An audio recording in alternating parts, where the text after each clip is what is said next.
Hello, hello. I was thinking to myself, is there any actually good people from the U series? I know there's at least got to be a couple, but I feel like the majority of the characters are some type of crazy. So to sort this out, I made a tier list.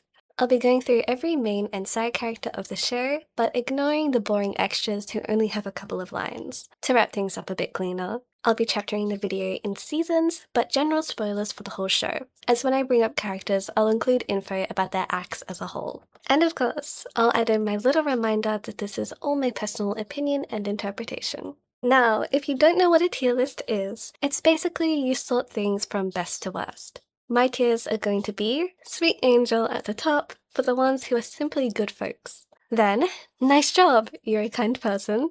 NPC/meh for the plain characters who are just typical people. Yikes! But you got there. For the few who do awful things but are capable of redemption. Then, throwing tomatoes, as I would find satisfaction at throwing tomatoes at them in Times Square.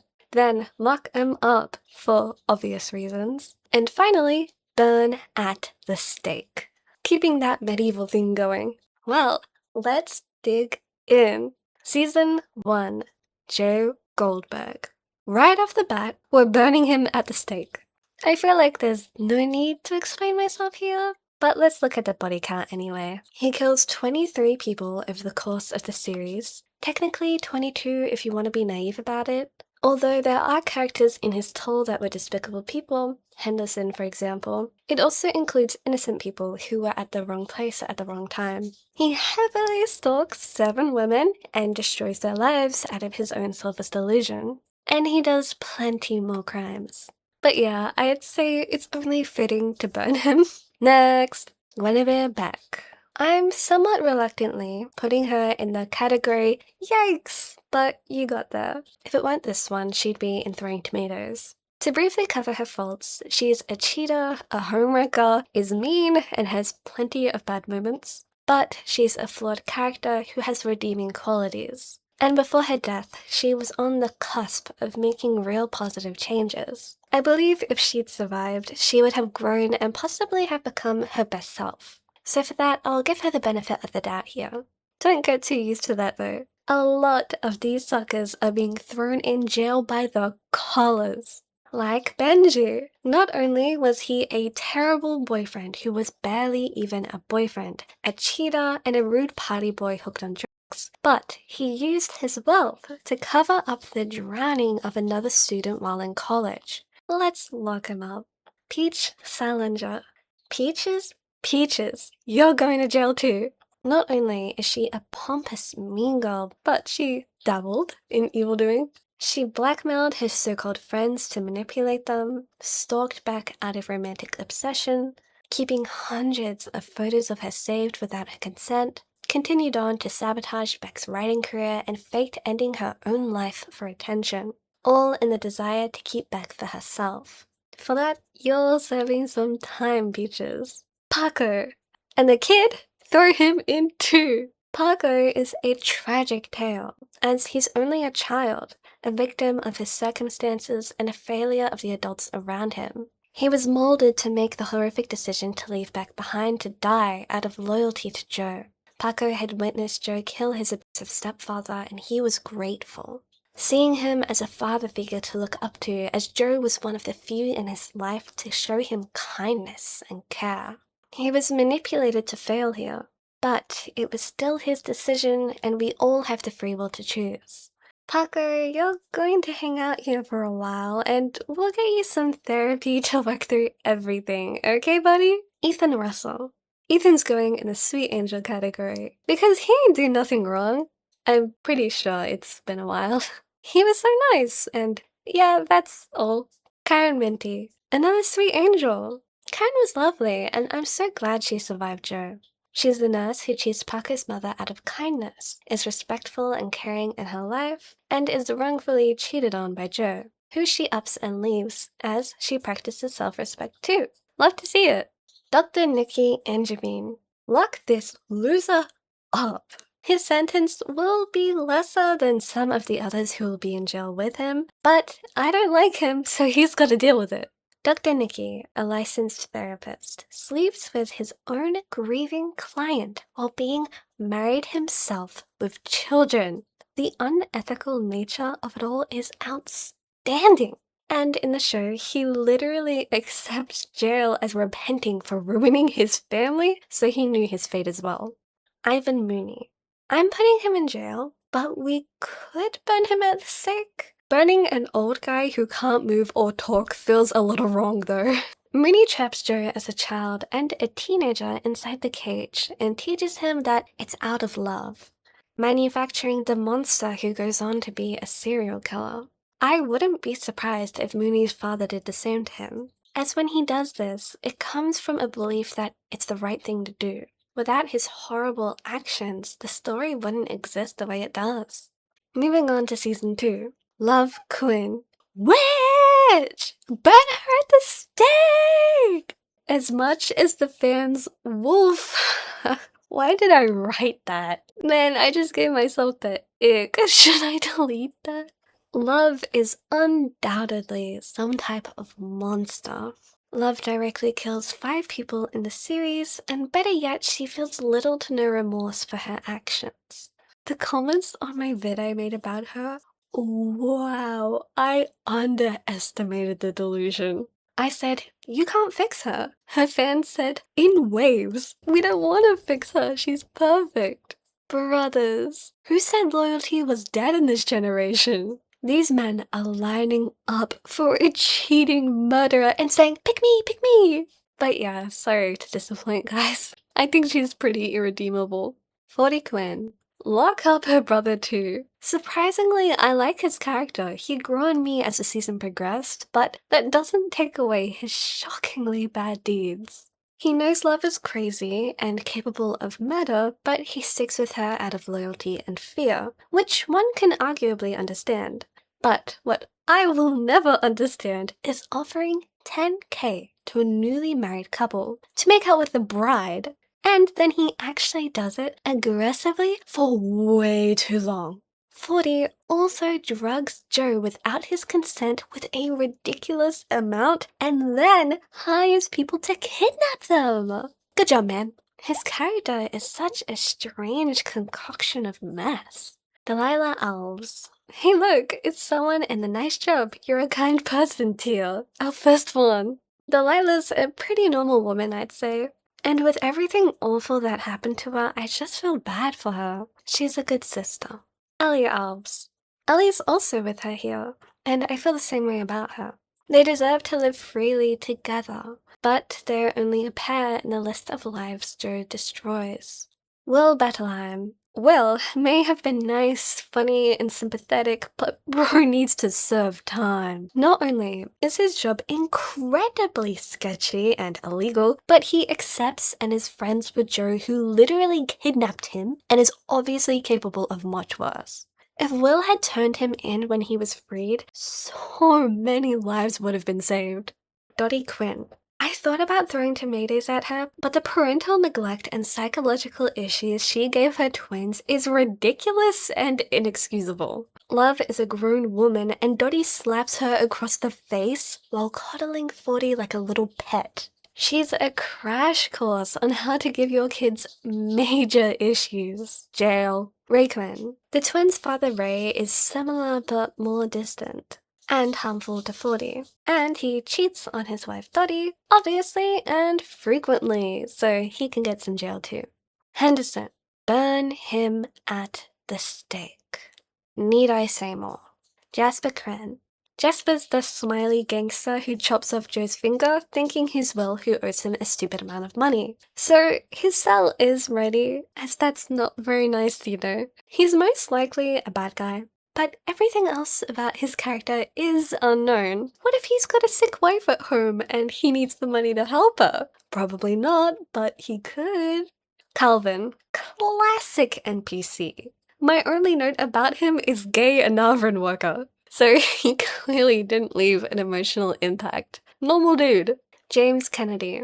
James is Love's widowed husband. I put him in NPC as well, but he could have a tomato stain on his shirt if you wanted to. He's a pretty normal guy though, and at least he communicated his feelings to her.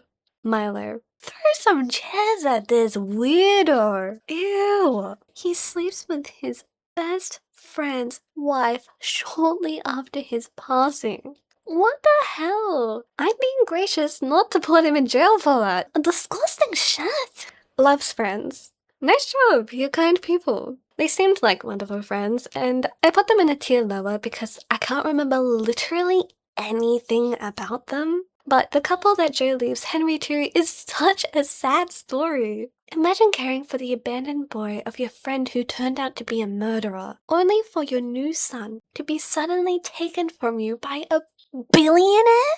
A billionaire. Honestly, they should be in Sweet Angels, but I've already screenshotted the list, so it's too late. Sophia, the Quinn's au pair. Burn her at the stake. What she did to the underage 40 is unforgivable. David Fincher. He seemed quite nice, and I was rooting for him and Delilah to get together, but again, he's not explored much, so I put him in NPC. Alright, Season 3. Henry. He's a sweet angel, of course. He's a literal infant here, he hasn't done anything wrong. Seeing Joe's picture in this category looks so wrong, just ignore him and look at the baby. Henry may be born with terrible parents, but that's no fault of his own. Natalie. I'm throwing tomatoes at that cheetah, shouting at her in Times Square. And to top it all off, she's boring. She didn't deserve to die, obviously, but I don't like her. Theo. Like stepmother, like son, apparently. The amount of cheaters on the show is actually exhausting. And I'm not giving him any grace because he's 19, he's young. Get real. I could fully comprehend that it's bad to go after married people at his age. Excusing bad behavior because of age isn't helping anyone, it's just pushing accountability away for a later time out of weak excuses. Develop now. Recognize the room for growth in a positive light because it means there's more for you to realize. He's definitely one of the nicer characters on the show, but I'd chuck a singular beat at him. Marion. Yet another person pursuing someone who's already married. Jesus! But Marion had a brilliant story and character arc, so she's actually going in, nice job, you're a kind person, Theo. She believed that Joe was unhappy in his marriage, as Theo did with Love, so she justified their relationship to push down her guilt. When she came to Love and Love warned her of Joe, she immediately understood the danger of the situation and offered that Love should leave as well, seeking to protect her despite the affair. Marion has deep struggles in her character, as she's a recovering addict and has trauma from Joe. Through this journey, her kind nature follows her. She's maternal and generous with her care, continually offering a hand to help those in need during the story. Although her introduction in Season 3 felt mundane, I ended up really liking her from Season 4 onwards. Sherry. Sherry's getting some spoiled veggies thrown at her. Although she ends up being a great comic relief inside the cage with her husband. She's a massive mean girl and has her insufferable moments. Don't mind her as a comic relief in fiction, would definitely avoid her in real life. Carrie. Sherry's husband Carrie is being separated from her, as I'm checking him in the NPC tier. He's pretty similar to his wife, but from my memory he was more stupid than rude. So that ignorance bumps him up a tier. The neighbor girl. He's going to jail for his complete lack of care that other children got seriously sick. There was also a plot with his son being a terrible person, but I don't remember it because Season 3 was off. Matthew, Natalie's husband. Classic NPC. Not a bad guy, but didn't leave an impression either. He seems like a good dad from what I remember. Juliet. Who is this child? She's Marion's daughter. She can go in the Sweet Angel category. Next up, there's Season 4, Kate Lockwood. In Season 5, Kate became one of my favorite characters. But yeah, she needs to go to jail. She redeems herself, has positive growth, and has remorse for her actions. But the crimes she was responsible for should not be up for debate, as she signed off on the death and sickness of children. Even Kate herself came to the conclusion that she would deserve punishment, which is the bare minimum. Nadia, another favorite. She does go after Malcolm in her naivety, who is already taken yet again, but her character is great. She's strong and moral as she stands up for what she believes is right and manages to save Marion's life through a dangerous but thoughtful plan.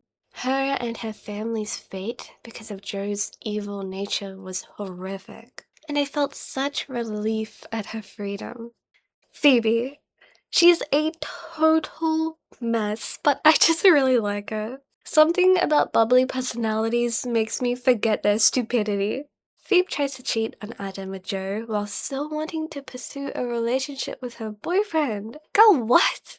Then later, she's totally taken advantage of by him and is unable to stand up for herself due to her mental struggles and drug use. But after all that, she's a kind friend who puts in the work to become sober and live a happy life. Am I biased? Of course. Is this my list? Yeah. The yikes tier is probably more appropriate though.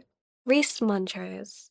Reese ended up just being another guy who died to Joe. GG's, man. NPC tier for you. Tom Lockwood. The sheer amount of death and hardship this billionaire has created is the definition of destruction. Burn him. Adam. Not only is he gross, but he tried to steal his girlfriend Phoebe's money by trapping her inside a marriage of lies. He can think about that in jail. Malcolm. I was just gonna throw crap at him, but then I remembered his friends. The abuse that he tolerates as a bystander is disgusting, and that can be said for all of them. Also, he has an affair with his student. Ew. Gemma. Yeah, she can burn. While she may not be a murderer, she disgusts me. An utter bully who doesn't see those, quote, lower than her, unquote, as human. No remorse, no guilt, only torment for her own sick amusement. The rage I felt every time I saw her on screen was palpable. Good character writing and acting though. She did her job in the story, that's for sure. Rolled. Lock this creep up. Another rich loser who only acts on his own selfish gain. Boo! And finally, we've got season 5. Louise Flannery, aka Bronte. Louise's journey was a bumpy roller coaster. And like Beck, she's going in the yikes, but you got there tier. I ended up really liking her by the story's conclusion, as she finally opens her eyes to Joe and the situation and redeems herself. She certainly makes some mistakes along the way, but she ends up with good intentions and makes genuine character growth and positive changes to become a good person. Reagan Lockwood. Burn, burn, burn. We could put her in jail to be nice, but I don't feel like treating bullies with the sympathy they wouldn't share for me. Reagan bullies her twin sister like a fucking madman. The mental torment she puts Maddie through is terrifying, and this tendency for cruelty seeps into every piece of her life. Inside, Reagan feels justified, as she's doing this for her father's approval and in the pursuit of perfection. But that does not mean she's right. She certainly has the audacity to scream that she is, though. Another great actress, by the way. I loved her scenes as the twins. Maddie Lockwood. Maddie, you poor thing. You're gonna serve some time, okay? I honestly don't think it's her fault, though. She got the short end of the stick to end up with a monster for her sister, who wishes to have eaten her in the womb. Like, what the fuck? Maddie kills her sister, in part for revenge, and in part to save herself from the fate of death. She goes on to protect Joe, initially out of naivety and confused gratitude, but she realizes he doesn't deserve it whatsoever. Maddie is certainly a flawed character in her own right, but her end desire for love and family with her questionable sweetheart Harrison is pure. This is less jail time and more like extensive therapy for what she's gone through. Harrison Jacobs. Funnily enough, he's going in the yikes, but you got that dear. Harrison is such a funny character, mainly a comic relief. The cowardly husband of Reagan who secretly loves her kinder twin Maddie. wrapped up in the most confusing affair involving their child belonging to a different sister. What is going on? Harrison is dumb and easy to take advantage of, as he's afraid of his horrible life. I would be too. But in the end, he chooses Maddie and to live and be happy with her. His decisions before that were terrible, and there is a massive mess in his stead, but he got there, I guess. Teddy Lockwood, Kate's brother. Finally, another sweet angel. He's great, a person with actual morals in the midst of chaos. Man, I just like season 5. Every character is so good to watch. Teddy's a kind person who chooses to be good despite what's happened to him and the powerful positions he falls into. I actually trust this man, which I cannot say for almost all of these characters. Buffalo Bob, Kate's uncle. Jail. I'm sure he's done plenty of bad shit with his power. I can't really remember what he did in the show, but I remember him threatening Kate despite her new leadership role to maintain his own power, which isn't nice. Clayton Angevine, Dr. Nikki's son. Clayton's going to have a small sentence here, mostly based on bad vibes. He puts Louise in dangerous situations and in physical harm, without caring for her at the end of the day due to his personal gripes against her and his obsession with revenge taking hold. His intentions to get revenge for what happened to his father come from a good place, but his actions stumble to remain in good faith. Dominique and Phoenix, the true crime page duo. They're right in the throwing tomatoes tier. And if I had to pick another, it'd be NPC. Why? Bad vibes again. The casualness with which they speak of true crime is a parody of real-life crime influences, so they're obviously a bit painfully common. They aren't awful people, and the good intentions are there, but they just convey themselves in a distasteful way. Gretchen. What a terrible name, by the way. Who names their child Gretchen? Sorry if you did. It's just my opinion. Reagan's Harrison and Maddie's daughter. What the? She's just a little NPC, a product of her environment, who definitely needs some time to process everything that's happened. I sincerely hope that she grows to become a good, stable person after all that. Dane. He'll be kidnapped and locked up the same way he was planning to do to Louise. An eye for an eye to teach him the horror of what he was about to do. Kidnapping women to do who knows what because of an irrational hatred isn't good, but he won't listen through words like a lot of people, so actions could be a way to go to open his eyes and get some revenge. Dane clearly has mental issues about women that have spiraled out of control over the years, and his character as a whole serves as a commentary.